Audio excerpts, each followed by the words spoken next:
Hay momentos, aún para personas con una fe religiosa profunda, en la cual Jesús y la vida eterna parecen estar a muchos kilómetros de distancia. Ciertamente, estos son los momentos en los cuales nuestra fe es realmente probada. Después de la tentación, puede haber un sentimiento de profundo malestar y culpa, porque sentimos que hasta cierto punto hemos traicionado nuestras creencias.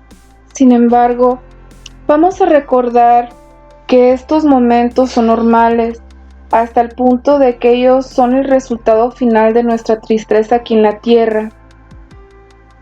Al mismo tiempo, debemos recordar que la fe es de alguna manera activa.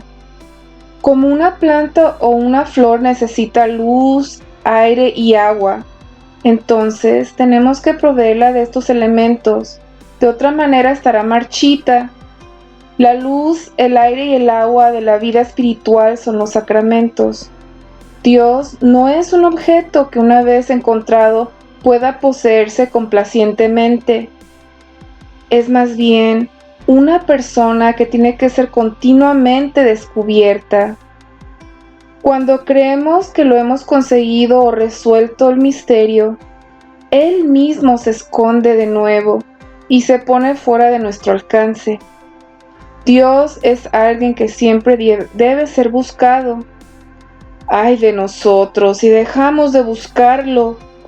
Nos arriesgaríamos a descubrir ante nosotros solamente la sombra de Dios. De todo esto, me parece que hay un dinamismo de búsqueda que constantemente nos reta. Podremos encontrar a Dios solamente si le entregamos nuestras almas. Aplicando esto entonces al Padre Pío, vemos que siempre buscaba a Dios en sus encuentros diarios con sus muchas crucifixiones. Tampoco fue su crucifixión solamente metafórica. Trate, por ejemplo, de entender el sentimiento de esta oración, la cual rezaba en tiempos de desolación o tristeza. Dice así: Querido Dios, ¿qué ha sido de mi vida en tu presencia durante estos días, en los cuales he estado completamente oculto en la más profunda oscuridad? ¿Qué será de mí en el futuro? Yo no sé nada, absolutamente nada. Sin embargo, no cesaré de elevar mis manos hacia tu lugar santo por la noche y continuaré bendiciéndote mientras tenga un hálito de vida. Te suplico, mi buen Dios, seas mi vida, mi nave, mi refugio. Me has puesto en la cruz de tu Hijo y estoy tratando de conformarme a ella lo mejor que puedo. Estoy convencido de que nunca deberé bajarme de esa cruz y que nunca más veré un firmamento claro. Estoy convencido de que debo hablarte en medio del trueno y los huracanes, que deberé verte en la zarza ardiente, en medio del fuego de las tribulaciones. Pero para hacer todo esto, veo que es necesario descalzarme y entregarte totalmente mi propia voluntad y afectos. Estoy listo para todo, pero te veré algún día en el Tabor, en el santo atardecer. Tendré la fortaleza necesaria para encender y prender sin cansarme hasta la visión celestial de mi Salvador. Siento la tierra en la cual camino hundiéndose bajo mis pies. ¿Quién va a fortalecer mis pasos si no eres tú, que eres el báculo de mi debilidad? Ten misericordia de mí, oh Dios, ten misericordia de mí. No permitas que sienta más mi debilidad. Que tu fe una vez más ilumine mi inteligencia, que tu caridad caliente este corazón mío, que está aplastado por temor de ofenderte en esta hora de prueba. Querido Dios, qué doloroso es este terrible pensamiento, que nunca me deja ni por un momento. Dios mío, no me obligues a sufrir más estas agonías por ti, No las puedo soportar más. Y así, sin embargo, habiendo leído todo esto, deberíamos pronunciar nuestro propio credo, nuestro propio yo creo. Es Dios quien da el primer paso hacia nosotros y depende de nosotros aceptarlo o rechazarlo. Él se mueve hacia algunas personas de una forma muy sutil y a otros en una forma más directa. Él sabe lo que es mejor, como veremos en la siguiente historia. Un príncipe polaco, exiliado de su país, compró un hermosísimo castillo y una propiedad en Francia. Desafortunadamente, perdió la fe de su niñez y en la época de nuestra historia estaba dedicado a escribir un libro contra Dios y la existencia de la vida eterna. Una noche, mientras paseaba por su jardín, se encontró con una pobre mujer que lloraba amargamente. Le preguntó por la razón de sus tristezas. «Ay, príncipe», respondió ella, «soy la esposa de Jean-Marie, su mayordomo que murió hace 2 años. Fue un buen esposo y un fiel sirviente de su Alteza. Su enfermedad fue larga y gasté todos mis ahorros en el doctor. Ahora no me queda nada para mandarle decir misas por su alma». Conmovido por la pobre mujer, el príncipe le dijo unas palabras amables, y aunque decía que no creía en la vida eterna, le dio algunas monedas de oro para que mandara decir misas por el alma de su esposo. Algún tiempo después, era de noche, y el príncipe estaba en su estudio trabajando febrilmente en su libro. Escuchó un fuerte golpe en la puerta y sin levantar la mirada, dijo al visitante que entrara. La puerta se abrió despacio y un hombre entró y se paró frente a la mesa donde el príncipe estaba escribiendo. «Príncipe», dijo, «he venido a agradecerle por las misas que usted hizo posible para que mi esposa mandara decir por mi alma. Gracias a la sangre redentora de Cristo que fue ofrecida por mí, ahora me voy de camino al cielo. Dios me ha permitido que venga a agradecerle por su generosa limosna». Y añadió asombrosamente, «Príncipe, hay una vida eterna, un cielo y un infierno». Habiendo dicho estas palabras, desapareció. El príncipe cayó de rodillas y rezó un efusivo credo. Eventos similares le sucedieron también al Padre Pío durante su vida, cuando las almas venían a agradecerle por las oraciones en su favor. El siguiente relato tuvo lugar durante la Segunda Guerra Mundial. Una noche, después de la cena, cuando ya en el convento hacía tiempo había cerrado, los monjes escucharon algunas voces que venían de la planta baja del vestíbulo gritando «¡Viva el Padre Pío!». El padre Rafael, superior en ese entonces, llamó al hermano portero, el hermano Gerardo, y le dijo que bajara y sacara a esa gente que de alguna manera había entrado al vestíbulo. El hermano Gerardo obedeció. Sin embargo, cuando llegó al vestíbulo, encontró solo oscuridad. La puerta de entrada estaba cerrada con 2 barras de hierro. Lo reportó al superior, quien a la mañana siguiente pidió al Padre Pío le diera una explicación ante el extraordinario suceso. El Padre Pío explicó que las voces que gritaban «¡Viva el Padre Pío!» eran las de aquellos soldados muertos que habían venido para agradecerle por sus oraciones. En todas las ocasiones, cuando estos eventos le ocurrieron al Padre Pío, permanecía humilde y calmado. Rara vez hablaba de estas historias a no ser por petición directa del superior. Sabía muy bien que lo más importante no era lo extraordinario, sino los efectos de lo extraordinario que Dios produce en el alma.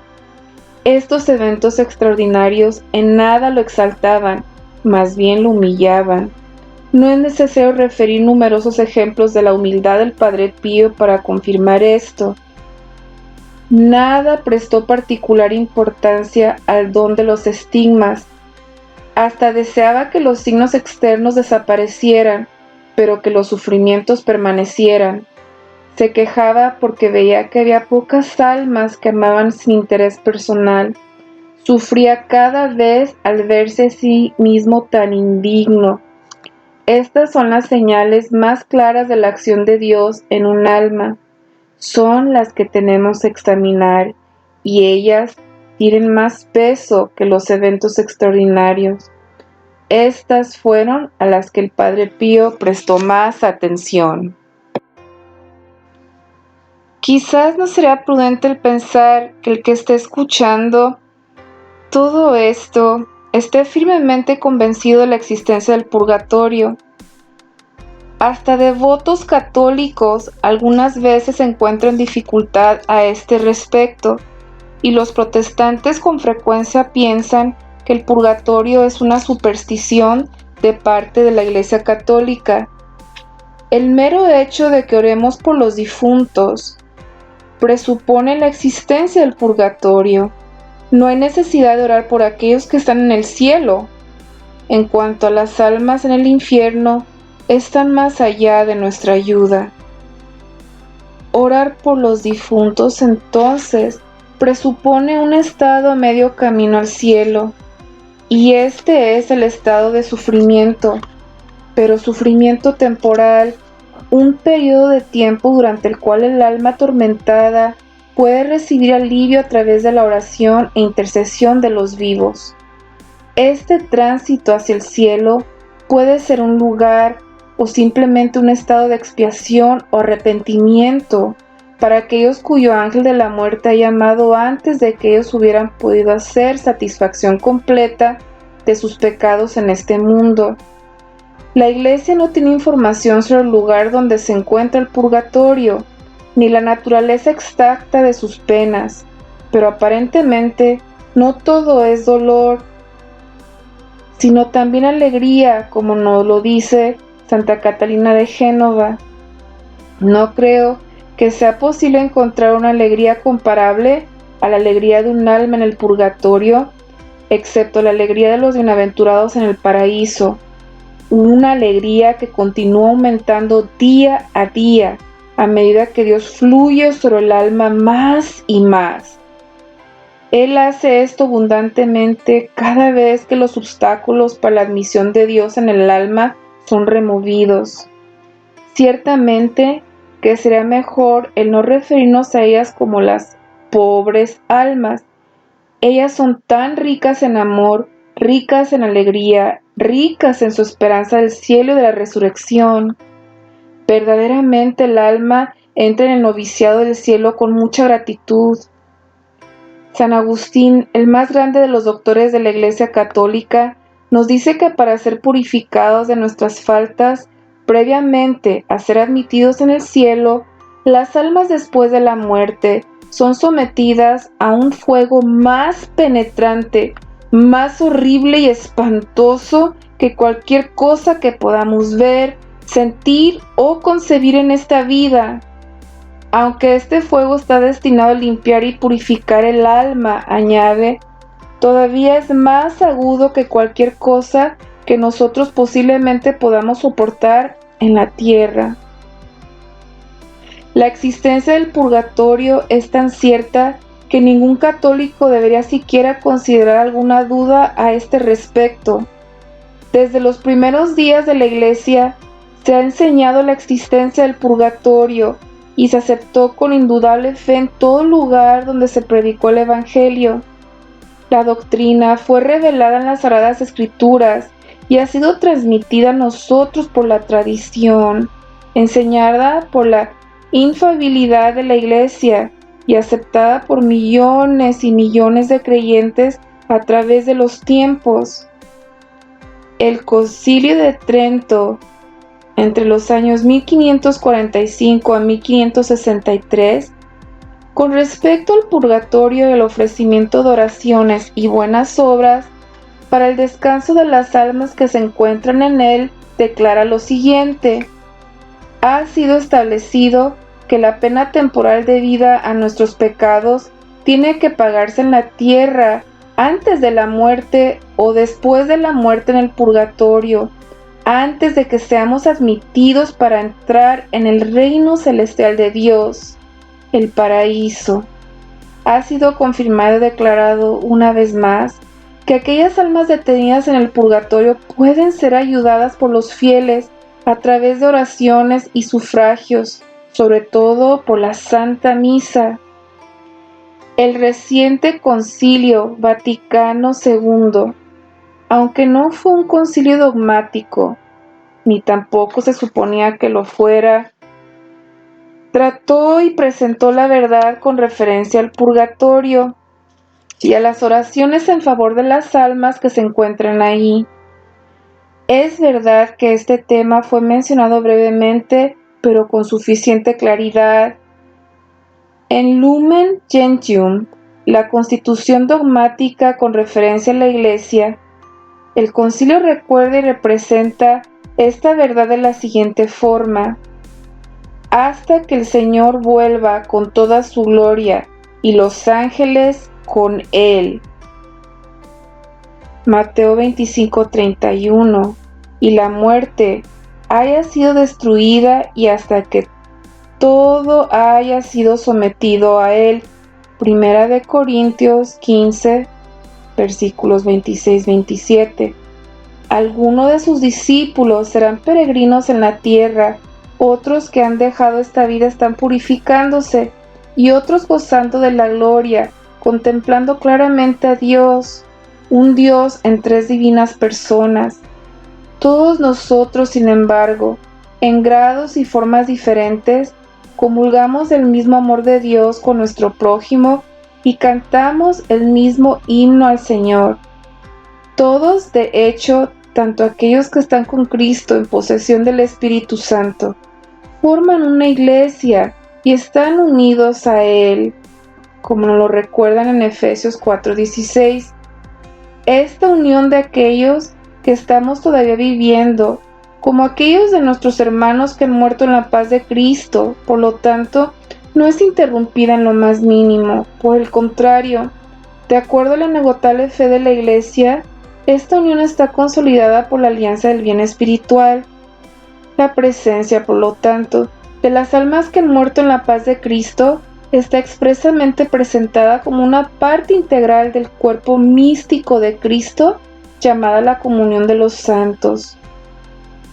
Por lo tanto, la validez y utilidad de las oraciones y buenas obras por la liberación de las almas del purgatorio está también declarada en la doctrina del concilio. De hecho, dice: la Iglesia peregrina en la tierra, reconociendo completamente la comunión del todo el cuerpo místico de Cristo desde el principio de la religión cristiana. Ha cultivado con gran piedad la memoria de los difuntos. ¿Por qué orar por los muertos? Es algo santo, saludable, de manera que ellos pueden ser absueltos de sus pecados. Según la segunda de Macabeos 12:45, la Iglesia ha ofrecido siempre oraciones y buenas obras por ellos. Y finalmente, esta verdad está explícitamente confirmada, no como algo nuevo de parte de la Iglesia, sino como algo en lo cual siempre hemos creído, enseñado y practicado. Esta fe venerable de nuestros antepasados referente a la compañía fraternal de nuestros hermanos y hermanas que están en la gloria celestial, o aún después de la muerte, están siendo purificados, es recibida con gran piedad por el Sacrosanto Concilio, y una vez más propone los decretos del Sagrado Concilio Niceno II, Florencia y Trento I. Bien, hermanos, hermanas, gracias por escuchar y siempre pidiéndole a Dios que lo que el Padre Pío nos ha compartido en esta tarde a través de sus enseñanzas, de sus escritos, nos pueda ser de mucho provecho espiritual. Nos encomendamos a Dios y les deseo a todos que puedan tomar un descanso y estén en la paz de Cristo y podamos absorber todo lo que hemos escuchado para nuestro crecimiento espiritual. Y pues les encomiendo que pasemos la voz en esta urgente devoción, en este llamamiento a auxiliar a nuestros hermanos y hermanas que están sufriendo en el purgatorio. Queda con ustedes Wendy Barba para el Rincón del Purgatorio. Hasta muy pronto.